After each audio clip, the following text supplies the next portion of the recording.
Coca-Cola secrets and sell them to Pepsi for $1.5 million.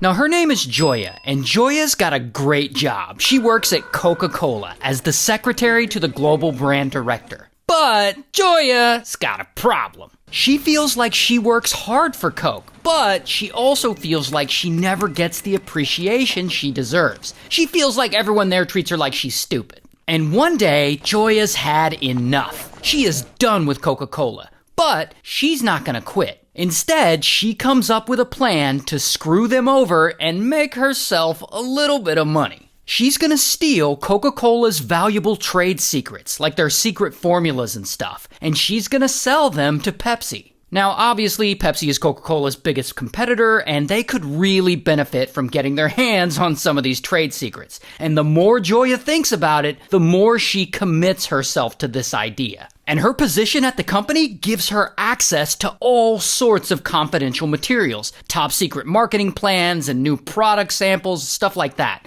But there's an issue. Joya can't sell the secrets to Pepsi herself because she works for Coke and they'll be able to trace the crime back to her. So she decides she needs a middleman. And one day she's at Thanksgiving dinner with a bunch of people and one of her friends is there. This guy, Edmund. So she pulls Edmund aside and she floats the idea to him, like, I'm gonna steal Coke's secrets and sell them to Pepsi. And Edmund, he's an ex-convict. He recently got out of prison. So when he hears Joya's idea, he's like, aye. Then later, while she's at work, Joya collects copies of some highly confidential materials, and she starts taking these documents home with her.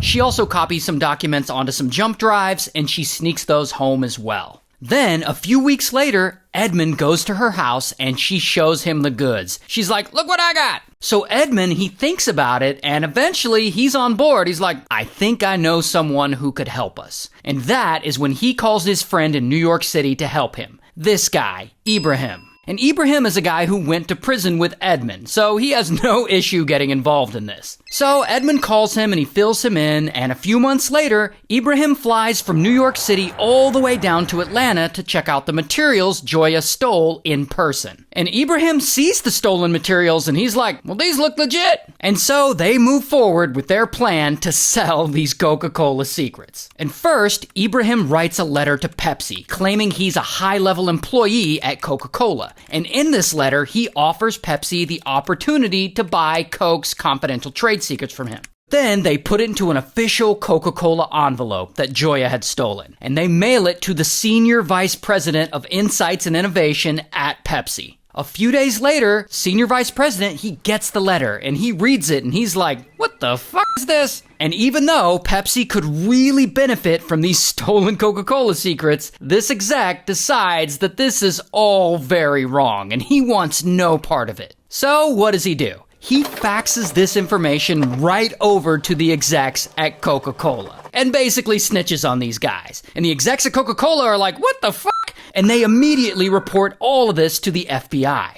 So now the FBI is involved, and they set up this whole sting operation, and they get a special agent to pose as a Pepsi executive and go undercover. And we'll just call this fake Pepsi executive Undercover Agent. So Undercover Agent calls the number on the letter, and Ibrahim picks up. And Undercover Agent tells him, yeah, we here at Pepsi are interested in the Coca-Cola secrets you got. So Ibrahim, Edmund, and Joya are like, hell yeah, we did it! We're gonna be rich! And the next day, Ibrahim faxes Undercover Agent a 14-page sample of the highly classified Coca-Cola secrets. And he's like, there's a lot more where that came from, buddy. But Ibrahim isn't exactly sure Undercover Agent is really serious about this deal. And he wants him to prove that he is. So he asks Undercover Agent to send him $10,000. But Undercover Agent's slick. He doesn't send him anything. He just keeps stringing him along for like weeks.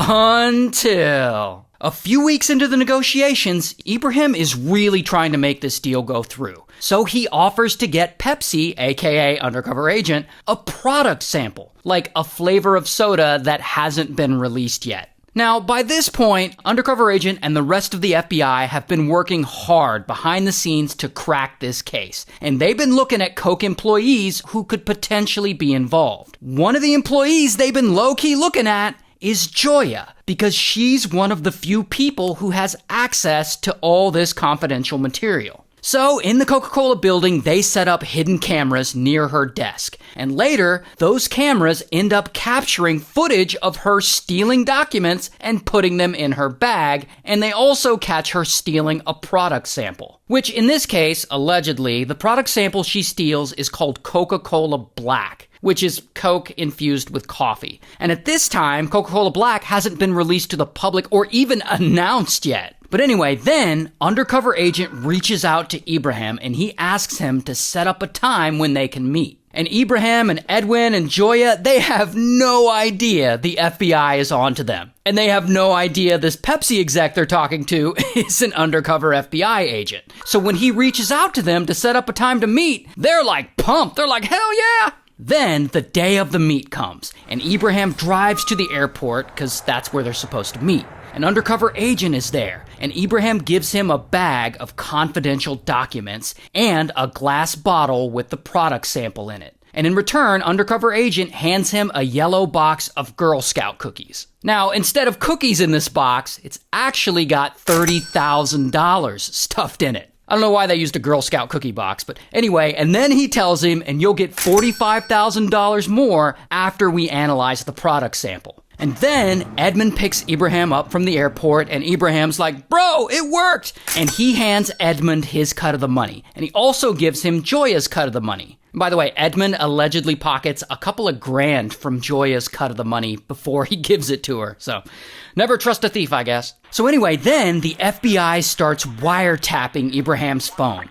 And they're recording all the calls and messages between Ibrahim and Joya and Edmund. And they're getting more and more footage of Joya sneaking documents into her bag. So their case is about to be airtight. And then the trio makes another move. Ibrahim emails undercover agent and he tells him that he has 20 more highly confidential materials in his possession. And undercover agent's like, cool, we want them. And they start negotiating the price. An undercover agent, posing as this Pepsi exec, he tells Ibrahim he'll pay him $1.5 million for these new Coca-Cola secret documents. And Ibrahim is like, fuck yeah! And so they set a time to meet up and make this exchange. A few weeks later, the time has come to finally meet. And Edmund drives Ibrahim to the meeting spot at a restaurant at the local Marriott Hotel, and Ibrahim goes inside while Edmund waits in the car. And inside the restaurant, Ibrahim sits down at the table with undercover agent, and they chat a little, and they agree on the amount one more time.